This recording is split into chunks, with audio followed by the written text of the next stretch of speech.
People love to see like what would you call it? Dunking, making fun of this channel. Might not be worth it anymore because of the jokes. The comedy on this channel is just No. I like to watch these videos, these really stupid right-wing videos, because, you know, it forces me to kind of like look into things and I'm like, oh, wow, I learned something. I learned something by making fun of these idiots, you know? Like I'll learn some statistics or some crap and I'll be like, oh, wow, did not know that. This one is so stupid. It's so stupid that if somebody pointed out, what I'm about to point out, like, if I saw some channel making fun of me and they pointed out what I'm about to show you, you would just see a blank YouTube channel from me after this. This was just a few days ago, and I was reading this. The BBC published this article. Look at the headline. The headline is, in COVID in Wales, a third of positive cases are unvaccinated. Oh, no. Wait, that's a strange way to say 2/3 of positive cases are vaccinated. Yeah. It really is. They like to pepper up the Wait, headline. the vast majority of cases are vaccinated, you say? But did you hear me? What I said? What? Are vaccinated. And they'll say, well, it's because most of the population is vaccinated. It doesn't matter. It doesn't matter. You don't talk about that with measles, mumps, rubella. You don't. If the vaccine works, it doesn't matter if 95% of the population is vaccinated and they make up only 85% of the hospitals. It sucks. I'm just curious. You just said that 1/3 were unvaccinated. Okay, so to give their audience treats, the Basement Boys have to do anti-vax content, basically. Or they'll be like, you! The Basement Boys have to do anti-vax crap. Why they would bring up this article? Why would they bring up this article? It's about the COVID cases and the hospitalizations in Wales, okay? And the headline is COVID-19 in Wales. A third of positive cases are unvaccinated. And they go, that means 2/3 are vaccinated. Oh, that must mean that the vaccine doesn't work. Let's literally just read this article. Why are so many vaccinated people in hospital? This is what's going on in Wales. And he does not read this in his video. The sheer numbers of people vaccinated, nearly 95% of these motherfuckers, they think they're better than me because they live in Wales, I believe. The sheer number, 95% of people over 60 in Wales are vaccinated. Everyone's vaccinated. And 84% of those under 60, everyone is vaccinated in Wales. Let's just think about this mathematically. Everyone is vaccinated there, right? A third of the people going to the hospital are unvaccinated. What does that say to you about being vaccinated? So look, this was just a few days ago, and I was reading this. The BBC published this article. Look at the headline. The headline is, in COVID in Wales, a third of positive cases are unvaccinated. Oh, no. Wait, that's a strange way to say 2/3 of positive cases are vaccinated. Yeah. Everyone in that country is vaccinated. Everyone. And what's going on here, if you look at the statistics too, is that like it really is like people in quote unquote red parts of the country are like disproportionately dying of COVID now. And it really is because of stuff like this. I mean, stuff like moron here, idiot here, are kind of like what it really is like, this is your identity. Like, this is your political identity. And if anyone tells you other than that, they're like dominating you and they're telling you what to do. So they're owning everybody. Like the people who he kind of tricks, because he's definitely vaccinated. The people, and all his co-hosts are too. The people who he tricks are owning everybody by dying. They're really, it is actually a pretty good own. I have to be honest. Of just like, you deal with it. You deal with it, dead. Here's a crazy statistic from the Seattle Times. Let's look at this. Seattle Times. They're calling this red COVID. In U.S., the coronavirus partisan pattern is growing more extreme. Blah, blah, blah, blah, blah. Here's a pretty crazy statistic. Since Delta began circulating widely in the United States, COVID has exacted a horrific death toll in red America. In counties where Donald Trump... Flushing toilets. Flushing toilets. Bye-bye. That guy. In counties where Donald Trump received at least 70% of the vote, the virus has killed about 47 out of every 100,000 people since the end of June, according to Charles Gaba, a healthcare analyst. In counties where Trump won less than 32% of the vote, the number is about 10 out of every 100,000. So it's over 4 times. It's over 4 times as bad in red Trump country. And that's really all it is. Like this guy does seem like just like a useless YouTube moron, but this is where people are getting their, or at least kind of like fanning the flames of their nonsensical political identities, is from like people like this who are kind of paid by the the right-wing money ecosystem to say this stuff.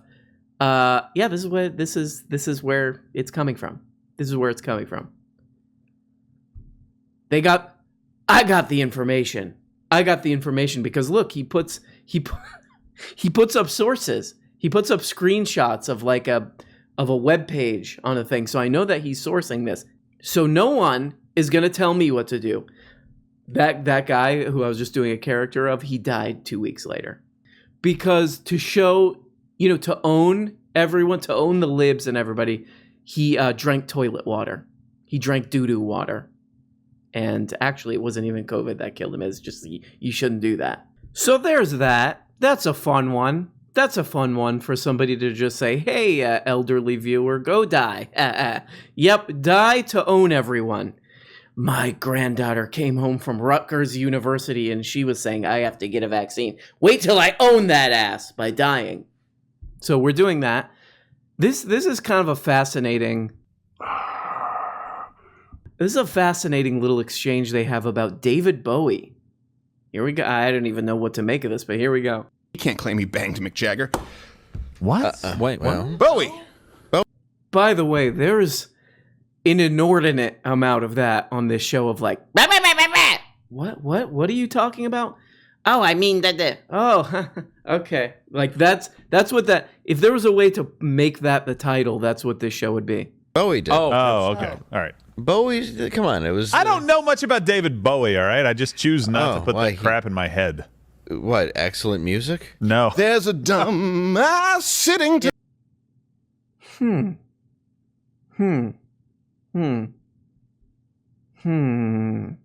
I don't listen to David Bowie. I choose not to put that crap in my head. I choose not...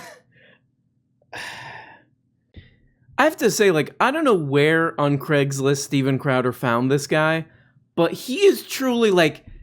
I wouldn't be surprised if the whole cast and crew of the Steven Crowder basement program, they all disappeared and then this guy's just still around and he's like, I don't know, what happened to them? I don't know. He's like the Gabby Petito boyfriend. Sorry. If like you can't, if David Bowie is too much, that's just too out there, man, for me. What do you do? Like, why continue? Why go on? Why go on? If that's just too spicy, like the arts, that's just too spicy of the arts for me. Why continue? Why? I don't think life is really for you. I don't think the world is really for you if you have those thoughts.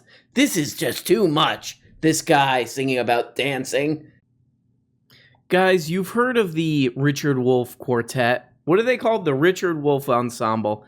Now, ladies and gentlemen, the debut of the Tuck Carlman chorus. You are morally obligated to beat a kid at Walmart.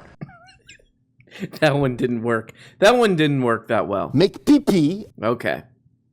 This is pretty interesting one, too. This is pretty funny. This is a pretty funny one. He starts talking about John Oliver. He's trying to do like a debunk of some crap that John Oliver was doing about voter suppression and stuff. And he starts talking about seatbelts. So this is kind of funny. Just another easy Again, not even a layup, just a sort of the basketball is just laying there and we just kind of kick it into the net. Here we go. Florida with foliage. That is it. Okay, so let me be clear here about something. You had Rage Against the Machine. We've pointed this out. Or rock against Bush, right? Punk rock against the system. But of course, they were against Bush, but then they started campaigning for Obama. Is there anything more machine than campaigning for a president who believes in it? But they say, no, we're talking about the socialist system, but my body, my choice, right? Yeah. We're still rebels. Is there anything less rebellious than supporting the government forcing you to wear a seatbelt? All right, so he's just going off. He's teeing off. He's having a little party about how the government should. That's not cool. That's not. You're not raging against the machine if you think there should be seatbelt laws. He's doing this in a segment where he's saying that there should be voter ID laws. And I read a bunch about this because I'm like, let me just get what's the real deal with the voter ID crap. And the one thing that we know for sure is that voter fraud basically doesn't exist. Like everything, I looked all over to find like how much voter fraud is going on. Basically none. So now he's going to make the case after saying, oh, the government is imposing too much with the seatbelt laws, but they should have a law to fix a problem that doesn't exist. The point here is not to burden people with costs. It's silly. If you know what it costs to get ID, it's a non-argument. Yeah. There's also free ID from the government. It is very clear the intent here, just to make sure that, like you said, we're saying the same thing here. Talking about the margin of error, he talked about Arizona, Wisconsin, right? 42,000, I think, votes, he said. And we're saying the exact same thing. We're going, yeah, absolutely. And you don't have voting requirements that are strict enough to make sure that illegal immigrants don't vote. That steals the vote away from a legal citizen, including, by the way, a black American citizen. That's why the majority of black Americans support voter ID laws. I just love that. He's like, it's just way too much government for there to be like, you would get a ticket for not wearing a seatbelt. However, I think that we should like have stricter laws in a place where there's no evidence that that law is needed. It makes me want to party. And that thing he says about like he's like illegals. Illegals. What are you, 90 years old? Illegals are voting and they're taking the vote from a black person. There's no evidence of like significant, like anything that would change like the outcome of an election, like even close, like a fraction of a percent or whatever, of as he calls quote unquote illegals, undocumented people, or whatever you want us to call. There's like, this is just made up crap. This is just made up. Like he's defending something that they've admitted, that like the Republican Party has admitted that they want to do, which is suppress the vote. And he's like just the most stupid I mean, what else can you expect from this dope? Running water external toilets. Feel like this dummy like improv'd that line. Let me throw in something about illegals. I know that gets my confused viewers all foamed up. Illegals. That's where remember. You always got to remember, that's where your problems are coming from. Not the people who pay me to say this stuff. Don't look at that. Don't look at the man behind the curtain. When I was looking around reading about this, about this sort of like this scare tactic, this bigoted kind of scare tactic of like, oh, like illegals. The illegals are all trying to vote. This has been going on since like the 1800s. This like a little racist fairy tale. In the late 1800s, arrivals from Ireland were accused of registering to vote as they stepped off the boat. So this has been going on forever. This thing of just like those scary other people, like the Irish. These Irish. I want to see Steven Crowder turn to that, like just turn on the Irish.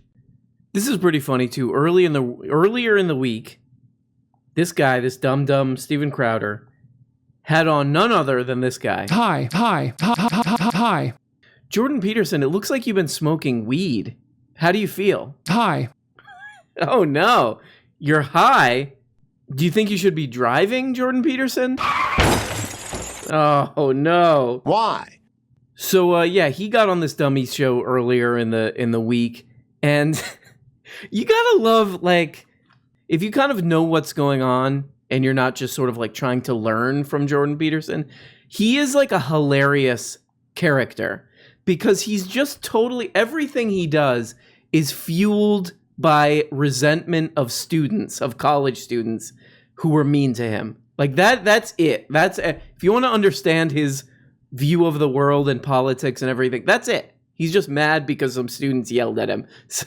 So then you get this. Here we go. Like, I believe By the way, this is called, this video is called, this clip from the Chowder Show is called "Government, quote, solutions, unquote, cause more issues than the problem itself." And he's talking about climate change.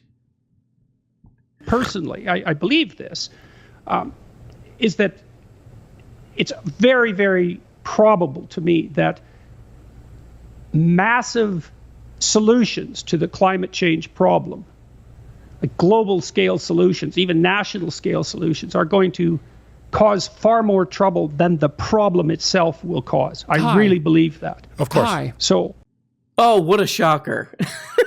What a shocker. You have a far right view of a thing. Wow. What a rebellious thought leader. He's not taking the line, except for that everything he says is exactly in line with like every Republican. I was reading that climate report, that IPCC thing that came out, and when I was reading it, I was thinking, like, because the kind of lefty line on this is, well, look, the thing that needs to change is capitalism, which is true, because if you look at like the military is like as big a polluter as like some entire countries, the United States military. And because it's a military industrial complex as well, just creating massive pollution, right? So a lot of like lefty YouTubers are like, well, we got to end capitalism. Okay. Well, that might be a little bit difficult because in the United States, we can't even like curtail capitalism enough to like get a working healthcare system. So are we going to be able to, in the next like 5 or 10 years, stop it to the point, like way past the point of something like just a moderate change, like getting healthcare, basically kind of completely reverse it? So he could just say that, like, look, it's probably not going to be not going to happen, like something like that. But he's just so kind of like pissed off that he knows like the students who were mean to him are like climate activists. So he's like, nope, I go the other way because I'm a decrepit old fossil fueled by anger and resentment. That's Jordy Peterman's thing. But I think it's funny too that he's like, the solutions would be worse. And if you read the report, like, we all kind of know this, and we're seeing the effects of like, you know, huge storms, mass migration, like all this crap, you know, happening, flooding, blah blah blah blah. He's like, that's better than what has been proposed, which is like green jobs programs, like the Green New Deal thing, like jobs programs, and like maybe let's shift a bunch of funding to like clean energy. Nope. That's way worse than my house going under the water. What an idiot. It really is like astounding that that there are people in the world, like millions of them, who are like, what a genius. What a genius this old kook is. And he's still a thing. His videos still get millions of views. This absolute bonehead. I'm going to play a clip. I mean, there's tons of people over the past, 5 or 6 years being like, yeah, this guy is kind of a moron. Sorry, not to be mean. I know he's a troubled guy and stuff, but he is like public intellectual persona. He's about as empty as it can get. So remember, we were just talking about how, look, any kind of curtailing of the economic system that we globally live under, a global capitalist system, any change in that would do far more damage than the damage caused by climate change. Now listen to this. I read an article in The Economist magazine this week about the rise of nationalist movements all over the world as a counterbalance to globalization. Maybe it's most marked with the European Economic Community. And the Economist writers were curious about why that counter movement has been developing, but it seems to me that it's also a Tower of Babel phenomena, is that, and maybe this is most evident in the European Economic Community, to bring all of that multiplicity under the, what would you call it, under the umbrella of a single unity is to simultaneously erect a system where the top is so far from the bottom that the bottom has no connection to the top. You know, your social systems have to be large enough so they protect you, but small enough so that you have a place in them. There's a history there and a shared identity, a genuine identity, an identity of language and tradition that's not an art. I just want you to know how moronic this is, what he's saying. If you put these two together, like how much of a moron this guy is. So he starts off like, look, any change in the system that's going to cause all these problems. Then he starts talking about globalization. And if you listen, what he's talking about is like multiculturalism. Really, he doesn't understand, like, why is all our crap made in China? Why is all our crap made in China? Because it costs less. That's what globalization is. Not like in his dumb, just internet ruined mind, globalization means there's a brown person in my neighborhood. Like that's the level he's operating on. And that's why people are becoming nationalistic, is because of it's like the Tower of Babel. What God? Listen to this absolute madness too. I mean, put together with the clip we just watched of him on this Dodo's show, it's astounding. It's astounding that this guy has gotten as far as he has. Distributed all around the kingdom. It wasn't only nature that threatened humankind, it was also the proclivity of human organizations to become too large, too unwieldy, too deceitful, and too willfully blind, and therefore liable to collapse. And again, I see echoes of that in this story of the Tower of Babel. Oh, man. So he's talking about like multiculturalism, basically. But what he just described is basically like you could easily put what he just said into the military-industrial complex. An organization, a thing that makes a lot of money for a small amount of people that is creating so much pollution that it's destroying the ecosystem. But he doesn't see, for some reason he doesn't see that. I wonder why I don't, why don't I see that? Oh, no, it's just that someone speaks Spanish on my block. That's the problem. That's the problem. Good, man, imagine listening to this guy be like, wow, this is some profound stuff. The way he flutters those hands, this must be profound crap that this guy is saying. Hi. The solutions would be worse than the cure. And then in a speech, I'm saying how when human institutions get too out of control, it could cause all kind of crap. You're describing the exact thing, you idiot. Man. There we go, guys. Just having a nice time being mean to some dopes on YouTube. The Steven Crowder stuff is so funny because it is like probably maybe like some of the laziest propaganda that's ever existed, like in humankind. Like it's a marker. And man, oh man, the videos when I make fun of him, they always do well. They always get a lot of views. But sitting through those jokes, and some guy who's like, David Bowie is just too much for me. It's like, I don't know if I could do it. I don't know if I could do it anymore, guys. I know, like, I got to do what the YouTube algorithm tells me. I am a humble servant beneath the whip of the algorithm.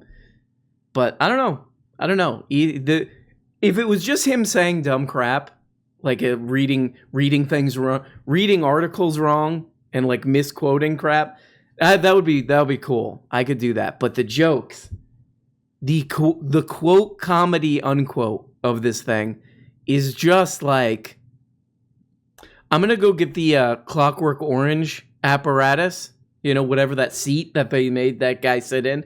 And that's how I'll watch, Steven, because I'll keep doing it. Look. I'll do whatever for views. So if I'm going to keep watching this guy's videos, I need that Clockwork Orange apparatus. I'll strap myself into it to watch this crap. Anyway, there we go. A horrible YouTube channel. What we like to call a marker of American culture racing toward the bottom. Steve Chowder, thank you so much, guys. And I will see you. Make pee-pee. Bye-bye.